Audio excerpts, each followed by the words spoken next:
Olá, queridos, tudo bem? Vamos para a nossa reflexão, tá bom? E eu quero chamar sua atenção agora para o último versículo do capítulo 1 de Romanos, onde é dito assim: Ora, conhecendo eles a sentença de Deus de que são passíveis de morte os que tais coisas praticam, não somente as fazem, mas também aprovam os que assim procedem. Veja, isso aqui é dito depois que Paulo descreveu em cores vivas, querido, a situação de uma sociedade ou mesmo de um indivíduo que rejeita o conhecimento de Deus. Então ele faz aqui duas declarações que são assombrosas, queridos, assombrosas, tá? A primeira declaração é de que os homens pecam conscientemente. É isso que Paulo diz. Ora, conhecendo eles a sentença de Deus de que são passíveis de morte os que tais coisas praticam. Sabe o que é interessante nesse texto? Paulo não está falando aqui para o judeu, para alguém que tinha o conhecimento especial, a revelação especial de Deus. Paulo está falando aqui para pessoas que tinham apenas uma revelação geral. Mas ele diz, eles pecam conscientemente, eles sabem da sentença, eles sabem que aquilo que eles estão fazendo é passível de morte. Aí eu cito aqui, queridos, Hernando Dias Lopes, porque ele coloca isso de forma interessante. Ele diz assim, olha, as pessoas agem sabendo que estão agindo errado.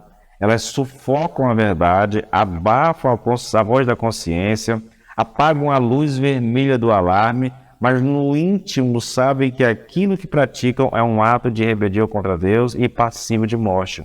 O conhecimento do justo juiz de Deus não cria, porém, nenhum ódio contra o pecado, nem fomenta alguma disposição para essas pessoas se arrependerem do pecado. Elas sabem, elas têm consciência, mas estão fazendo, estão praticando. Não é incrível isso? Eu olho para essas coisas, querido, e me assombro para um ser humano. Eu não estou dizendo que todo mundo age exatamente dessa forma e que todo mundo pode mergulhar tão profundamente no pecado como a discussão que nós temos aqui. Eu sei que há pessoas com barreiras morais que as impedem de fazer algumas coisas, mas, no geral, essa é uma descrição da humanidade sem Deus. Esse pecado consciente, eu já disse a vocês, querido, que o homem sabe da existência de Deus. Que o homem tem consciência dos seus erros. Deus deu a ele uma consciência, Deus deu a ele uma revelação na natureza, na criação. Né? Deus se manifesta, se dá a conhecer. O homem é que rejeita esse conhecimento, vira as costas desse conhecimento e ele passa a praticar essas coisas inconvenientes que Paulo cita aqui. A segunda característica aqui, querido, que é falada aqui a respeito dessa situação, tá? É que os homens aplaudem outros que fazem o mesmo que eles e incentivam outros a agirem de igual modo. Olha o versículo ainda, 32 ainda. Não somente as fazem, mas também aprovam os que assim procedem. E eu cito mais uma vez o Hernando Dias Lopes. Ele diz, aqui a sociedade se mostra orgulhosa e até entusiasmada pelo pecado. O nível mais baixo da degradação moral de uma sociedade é quando ela não apenas pratica o mal, mas também o incentiva e o aplaude. Esse é o clímax da perversidade. É isso que vemos todos os dias na televisão e nos outros meios de comunicação. Eles não somente cometem pecado, mas defendem e justificam e também encorajam outros a fazerem a mesma coisa. É isso que é dito aqui. Sabe, nós estamos chegando aqui ao final do capítulo 1 de Romanos. Na verdade, nós não ministramos todo o capítulo. Nós começamos no versículo 16, porque era de onde importava para nós, tá? E tudo que eu venho dizendo aqui a vocês, tudo que eu venho colocando a vocês, deve levar a gente, querido, a uma meditação, a algum tipo de reflexão sobre a situação do nosso coração, sobre a nossa situação diante de Deus. Porque nós estamos vendo aqui, versículo após versículo, como o homem pode descer e desce mesmo moralmente, como o homem pode mergulhar e mergulha mesmo no pecado. É algo assustador. Eu me escandalizo, eu me choco com essa descrição. Toda vez que eu leio esse texto de Romanos, me causa espanto, querido. a avidez do coração do homem pelo pecado, entende?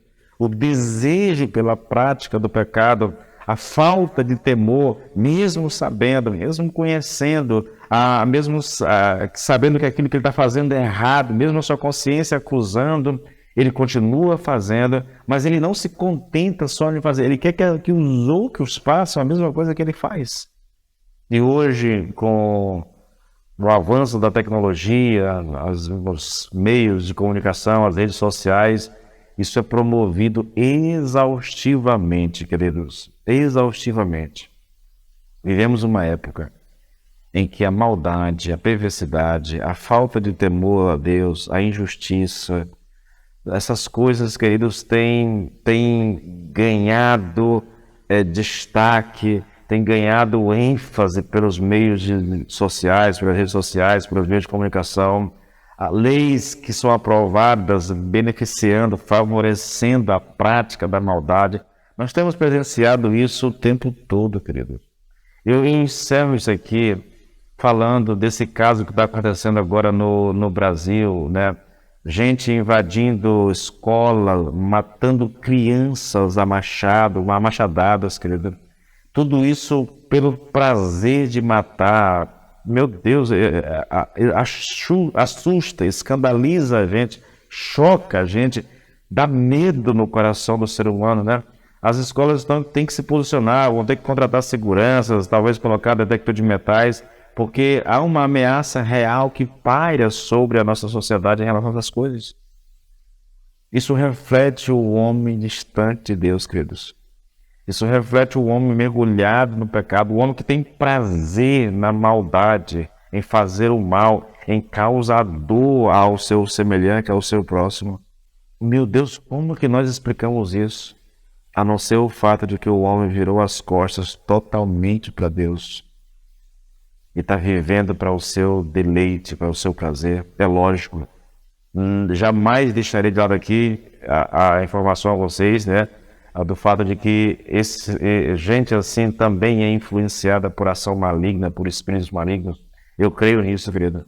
Não é só a maldade no coração do homem, não. Nós temos aí uma ação maligna também, né? Juntos, trabalhando junto com a maldade do coração do homem, e faz com que a gente presencie cenas lamentáveis, chocantes, como nós temos presenciado. E o que nós temos para dizer, querido, em relação a tudo isso? O que o ser humano deve fazer? Eu digo a vocês, o homem deve voltar-se para Deus. O homem deve voltar o seu coração para Deus o mais rápido possível. O homem precisa de Deus. O homem precisa de um Salvador. Precisa de Jesus Cristo. O mais rápido possível. Eu não creio, eu vou dizer isso aqui publicamente, né? Eu não creio que governos possam corrigir o rumo da sociedade. A única instituição na Terra que pode realmente melhorar a condição da sociedade é a igreja. Eu penso dessa forma. Acredito piamente nisso. Quando Cristo entra no coração do homem, ele transforma esse homem, ele muda esse homem, e esse homem passa a influenciar o seu meio onde ele está, se de fato ele nasceu de novo. É nisso que eu creio, queridos. Então eu falo a você que conhece a Cristo, seja esse propagador do Evangelho. E se você ainda não conhece a Cristo, volte-se para Cristo, peça perdão pelos seus pecados, se arrependa, entregue a vida para Jesus e permita que Ele mude, Ele transforme completamente a sua vida. Tá bom, queridos? Deus abençoe a todos.